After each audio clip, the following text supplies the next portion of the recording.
Bismillahirrahmanirrahim. Assalamualaikum warahmatullahi wabarakatuh. Bagaimana kabar anak-anak ibu semua hari ini? Semoga anak-anak ibu sehat walafiat, selalu dalam lindungan Allah Subhanahu wa Ta'ala, serta tercurahkan rahmat dan hidayahnya. Kita baca doa dulu yuk. Rabbi zidni ilman warzuqni fahman. Nah, sekarang kita menyambung dari pelajaran minggu lalu. Pelajaran tema 2, subtema 1 bermain di lingkungan rumah untuk muatan PKN dan bahasa Indonesia. Yuk kita lihat tujuannya.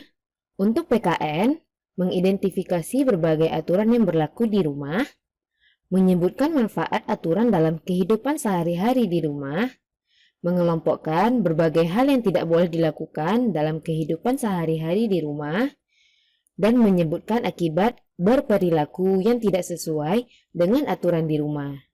Untuk bahasa Indonesia, yang pertama, menyebutkan isi teks pendek yang dibacakan berkaitan dengan keanekaragaman benda. Yang kedua, mengelompokkan keragaman di lingkungan sekitar berdasarkan bentuknya, dan menemukan dan menjelaskan kosakata yang berkaitan dengan keragaman benda. Nah, perhatikanlah teks berikut ini. Ada teks tentang aturan di rumahku.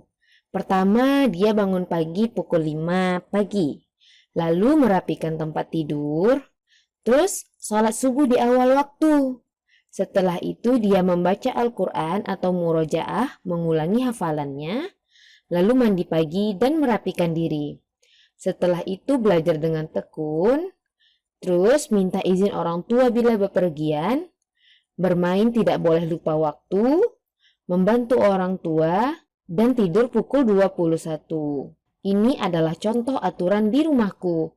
Untuk tugasnya, anak-anak ibu, buatlah aturan-aturan di rumah anti pada selembar kertas. Lalu buatlah semenarik mungkin. Boleh diberi hiasan, diberi bingkai, atau diberi warna-warni yang indah. Atau juga diberi yang lain-lainnya supaya hasil dari aturan di rumah anti itu bagus. Terus, fotolah dengan aturan tersebut. Jadi maksudnya ada foto dari tugas aturan di rumahku dan foto anti sedang memegang aturan tersebut. Nah, foto itu dikirimkan ke WA Ibu Fatimah. Nah, tugas ini dikumpulkan paling lambat hari Jumat besok, yaitu tanggal 4 September. Jangan lupa ya. Nah, perhatikanlah. Ayo mencoba pada halaman 29. Untuk lebih memahaminya, yuk kita lihat video berikut ini. Ayo mencoba ini tentang sifat-sifat benda. Jadi anak-anak ibu bisa memahami sifat-sifat dari benda-benda di sekitar kita. Nah, untuk percobaan sifat-sifat benda, setelah menyaksikan video ini, ada nanti hasil pengamatannya dalam tabel yang akan kita isi bersama. Alat dan bahan pada kegiatan ini yaitu, yang pertama kelereng. Yang kedua, air. Yang ketiga, ada pensil. Yang keempat, ada sirup. Yang kelima, ada minyak. Yang keenam, gelas. Yang ketujuh, botol mineral. Yang pertama, kita masukkan kelereng dalam botol air mineral. Kita lihat bentuknya. Apakah dia berubah? Ataukah masih dalam bentuk kelereng? Lalu, kelereng ini juga kita masukkan ke dalam gelas. Kita perhatikan bentuknya. Apakah dia berubah bentuk? Ataukah tetap? Lalu yang kedua, benda kedua adalah air. Kita masukkan ke dalam botol air mineral. Lalu kita perhatikan bagaimana bentuknya. Apakah berubah atau tetap? Lalu kita pindahkan air ini ke dalam gelas. Bagaimanakah bentuknya? Apakah berubah atau tetap? Ingat ya jawabannya, jangan sampai lupa. Benda yang ketiga adalah pensil.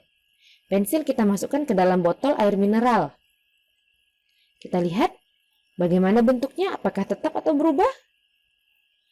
Nah, pensil ini juga kita masukkan ke dalam gelas. Apakah berubah bentuknya atau bentuknya tetap? Diingat jawabannya. Lalu sirup. Sirup kita masukkan ke dalam botol air mineral. Kita lihat bentuknya. Berubahkah? Tetapkah? Lalu sirup ini juga kita masukkan ke dalam gelas.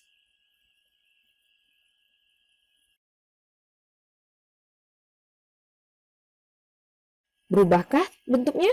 Tetap? Kita perhatikan dengan baik.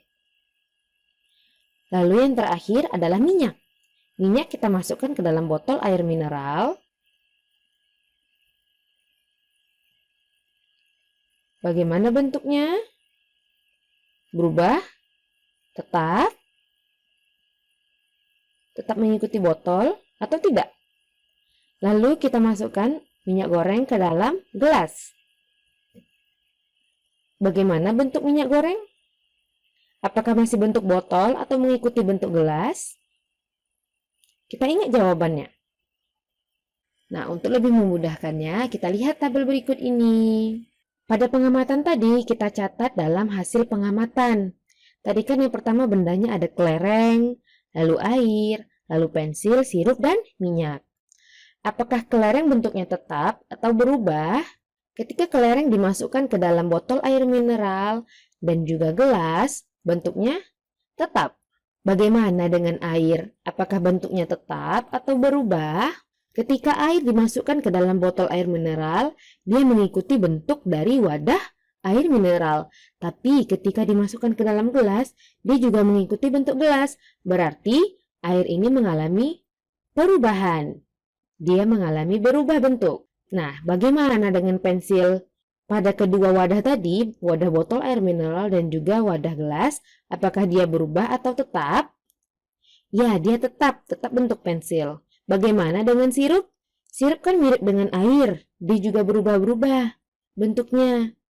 Nah, tadi dia mengikuti bentuk dari botol, lalu akhirnya dia mengikuti juga bentuk gelas. Begitu juga dengan minyak, minyak juga berubah bentuk. Dari awalnya mengikuti bentuk botol, lalu dia mengikuti bentuk gelas. Adapun simpulan yang bisa kita ambil dari percobaan di atas adalah kelereng dan pensil tidak berubah bentuk. Berarti kelereng dan pensil termasuk benda padat. Lalu untuk air, sirup, dan minyak mengikuti bentuk wadahnya. Berarti air, sirup, dan minyak termasuk benda cair. Nah, perhatikanlah percakapan pada halaman 36. Perahu, bagaimana cara kamu berlayar? Kata balon. Dengan bantuan angin, balon. Angin? Apa itu angin? Angin itu udara yang bergerak. Kalau kamu, mengapa bisa mengembang? Karena di dalamku juga ada udara, perahu. Ketika udara ditiupkan, aku dapat menggembung. Berarti udara sama-sama berguna bagi kita. Nah, itulah tadi percakapan antara balon dan juga perahu kertas. Sekarang kita lihat teks berikut ini. Anak-anak ibu ikuti ya intonasi yang tepat supaya anak-anak ibu membacanya dengan baik. Meniup balon. Ayo diikuti. Balon terbuat dari bahan karet. Karet bersifat lentur dan elastis. Saat kita meniup balon, udara masuk ke dalam balon. Balon yang kita tiup akan menggelembung. Udara akan menekan balon ke segala arah. Udara dalam balon akan menyesuaikan dengan bentuk balon. Begitu juga dengan kantong plastik. Artinya, bentuk udara mengikuti bentuk wadahnya. Nah, dari teks ini kita bisa menjawab beberapa pertanyaan. Pertanyaan pertama, bagaimana bentuk udara ketika ditiupkan ke balon? Nah, ayo kita cari di dalam teks ini. Bentuk udara ketika ditiupkan ke dalam balon, itu yang pada baris ini. Nah, berarti udara dalam balon akan menyesuaikan dengan bentuk balon. Nah, pada teks ini dikasih tahu, udara akan menekan balon ke segala arah. Nah, berarti itu maksudnya udara dalam balon akan menyesuaikan dengan bentuk balon. Nah, pada pertanyaan yang kedua, bagaimana bentuk udara ketika ditiupkan ke kantong plastik? Nah, dari teks ini kita tahu kalau udara dalam balon akan menyesuaikan dengan bentuk balon. Begitu juga dengan kantong plastik. Berarti udara yang ada dalam kantong plastik akan menyesuaikan dengan bentuk kantong plastik. Ini dia. Udara dalam kantong plastik akan menyesuaikan dengan bentuk kantong plastik. Nah, bagaimana dengan pertanyaan yang ketiga? Apakah sama bentuk udara ketika ditiupkan ke balon dan kantong plastik? Sama tidak bentuk balon dengan bentuk kantong plastik? Berbeda. Berarti tidak sama, karena udara mengikuti dari bentuk wadahnya. Nah, kita jawab pertanyaan terakhir, pertanyaan keempat. Bagaimana menurutmu sifat udara? Nah, dari teks ini, kita bisa ketahui ada dua sifat udara yang bisa kita ambil. Dari baris ini, kita bisa tahu kalau udara menekan balon ke segala arah. Berarti sifat udara yang pertama, udara menekan ke segala arah. Nah, dari teks ini, kita bisa tahu sifat udara yang kedua. Bentuk udara mengikuti bentuk wadahnya. Berarti kita ambil sifat yang kedua, bentuk udara mengikuti bentuk wadahnya. Sampai sini anak-anak ibu insya Allah paham ya. Nah, ibu minta anak-anak ibu berhentikan sebentar video ini dan bacalah dengan intonasi yang baik. Yuk, ibu kasih waktu. 1, 2, 3. Silahkan dibaca.